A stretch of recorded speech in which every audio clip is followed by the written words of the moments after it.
आपने अपने ही नेताओं के, मैं तो उसको छत्तीसगढ़ का नेतृत्व कहता हूं, परंतु अपने ही नेताओं के साथ हुए उस जघन्यता के विषय में आपने क्या किया? क्यों ऐसा स्थिति रहा कि कुछ बात आगे बढ़ ही नहीं रही है? क्या ऐसा हो गया था भाई? क्या ऐसा हो गया था? आज अगर ये है तो आपने अच्छा किया भाई, कोई आपको तो कही नहीं रहा है क्या किया कहीं नहीं किया। अगर इस तरह से बात करेंगे तब कहना पड़ता है।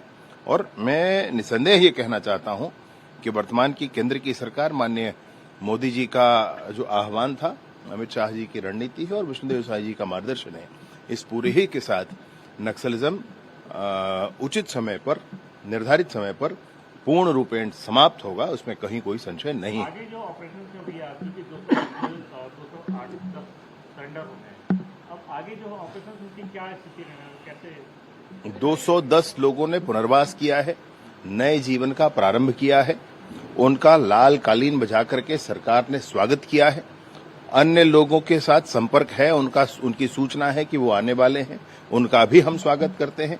नया जीवन प्रारंभ करें, लेकिन उसके बाद बहुत स्पष्टता से यह भी कहना चाहते हैं कि तुरंत ही बारिश समाप्त हो चुका है। और इसी पर ज्यादा जानकारी के साथ हमारे सहयोगी नीलेश त्रिपाठी जुड़ चुके हैं। सीधा रुख करेंगे हमारे सहयोगी की ओर। नीलेश, एक के बाद एक कार्रवाई नक्सलियों के खिलाफ देखने को मिल रही है, लेकिन जितनी ज्यादा कार्रवाई हो रही है, सवाल कांग्रेस की तरफ से बीजेपी पर उठाए जा रहे हैं। कांग्रेस की अगर बात करें, इतिहास की ओर नजर डालें तो कांग्रेस नक्सलियों के चलते एक ऐसी पार्टी जो सबसे ज्यादा चोट खाई हुई है। उसके बाद जब डिप्टी सीएम सवालों पर जवाब देते हुए डिप्टी सीएम नजर आए तो उन्होंने सीधे पूछा कि आखिर उन्होंने अपने समय में ये कार्रवाई क्यों नहीं की। बिल्कुल अस्मिता, देखिए कांग्रेस छत्तीसगढ़ की बात कर लें तो उनका पूरा नेतृत्व साल 2013 में एक तरह से खत्म हो गया था, जिसमें तब के प्रदेश अध्यक्ष और तमाम बड़े नेता थे, पूर्व केंद्रीय मंत्री, और जिनकी नक्सलियों ने जघन्य हत्या कर दी थी।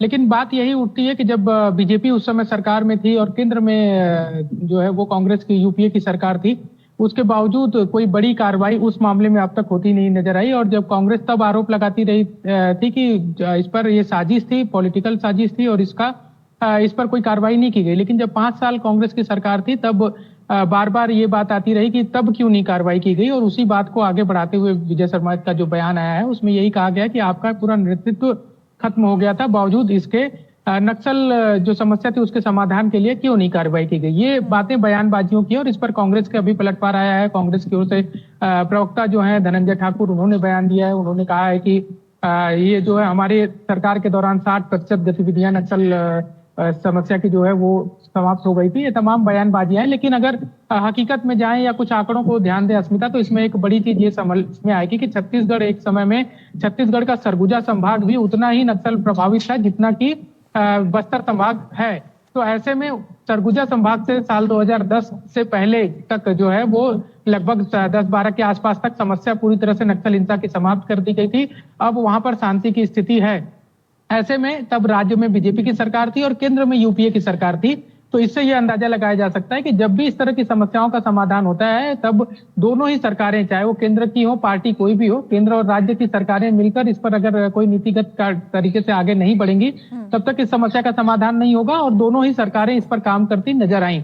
5 साल के भूपेश बघेल सरकार की बात करें जो राज्य में थी, उस दौरान भी बस्तर में कई ऐसे कैंप बनाए गए, जैसे सिलगेर का कैंप बनाया गया। सिलगेर वो जगह थी जहां पर कैंप बनाने के बाद एक लंबा विरोध सरकार को झेलना पड़ा था, और वहीं से मूलवासी बचाओ आंदोलन शुरू हुआ था, जिसको भाजपा सरकार ने उस जो समिति है मूलवासी बचाओ आंदोलन, उसको बैन किया है अभी। यानी कि उनका, भाजपा का यह आरोप है कि वो नक्सल फंडेड था और नक्सल लोगों के समर्थन में वो आंदोलन किया जा रहा था। उसका भी विरोध कांग्रेस सरकार ने झेला 5 साल के कार्यकाल के दौरान। बावजूद इसके वहां पर कैंप स्थापित किया और उसी कैंप की वजह से फिर आगे कैंप बनाने का मौका मिला, और जिससे आज कुंवरती, जो कि हिड़मा का गांव है, वहां पर कैंप, और उसके आगे पीडिया तक कैंप बनाने की प्रक्रिया चल रही है। या फिर दूसरे जो गांव है मुदवेंडी तक कैंप बन सक रहा है, अभी उसके आगे भी कैंप बने हैं। तो दोनों ही सरकारें, अगर आंकड़ों पे बात करें तो जरूर ये इसमें कोई दो राय नहीं है कि पिछले 1.5 सालों में जब से बीजेपी की सरकार बनी है तब से बहुत ही एग्रेसिव हर मोर्चे पर काम किया जा रहा है नक्सल उन्मूलन को लेकर, और उसका रिजल्ट भी तेजी से देखने को मिल रहा है। लेकिन ये कहना गलत होगा कि पिछले 5 सालों में, उसके पहले के जो 5 साल है उसमें कुछ काम नहीं किया गया, क्योंकि उस समय ही 4 से 5 कोर इलाके में जो नक्सलियों के थे वहां कैंप बनाने की कवायद शुरू की गई थी, कैंप स्थापित किए गए थे। यानी कि सरकार कोई भी हो, इस पर काम धीरे धीरे चल रहा है और वर्तमान सरकार बहुत तेजी से कर रही है, इससे इनकार नहीं किया जा बिल्कुल सकता। नीलेश, सवाल तो यही बन रहा है कि ये तेजी आखिर पहले दिखाई गई होती तो आज सवाल पूछने की जरूरत ही नहीं पड़ती और आज वो कहीं ना कहीं सवालों के घेरे में आते भी नहीं।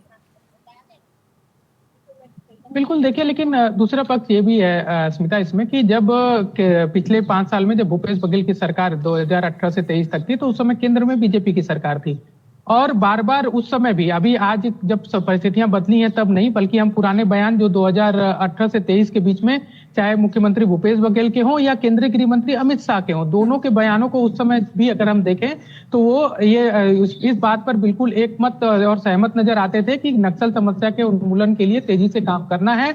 भूपेश बघेल के साथ कई बैठकें भी हुई थी, अमित शाह की जब वो आते थे मुलाकात भी होती थी, कई मंचों पे उन्होंने कुछ मंचों को साझा भी किया एक साथ और रणनीति बनाकर आगे बढ़े। राज्य में जब भूपेश बघेल की सरकार थी, जब तब कैंप जो बनाया गया तो स्वाभाविक सी बात है उसमें केंद्र सरकार का भी सहयोग था और वर्तमान में भी केंद्र सरकार काफी तेजी से एग्रेसिवली काम कर रही है। बिल्कुल नीलेश, इसी पूरे मामले पर अब कांग्रेस की तरफ से पलटवार भी आया है। जिस तरह से डिप्टी सीएम विजय शर्मा के बयान पर छत्तीसगढ़ कांग्रेस के प्रवक्ता धनंजय सिंह ठाकुर की तरफ से बयान सामने आया, ये भी सुनने वाली बात बनती है। आखिर उन्होंने क्या कुछ अपने बयानों में कहा है, सुनवाते हैं।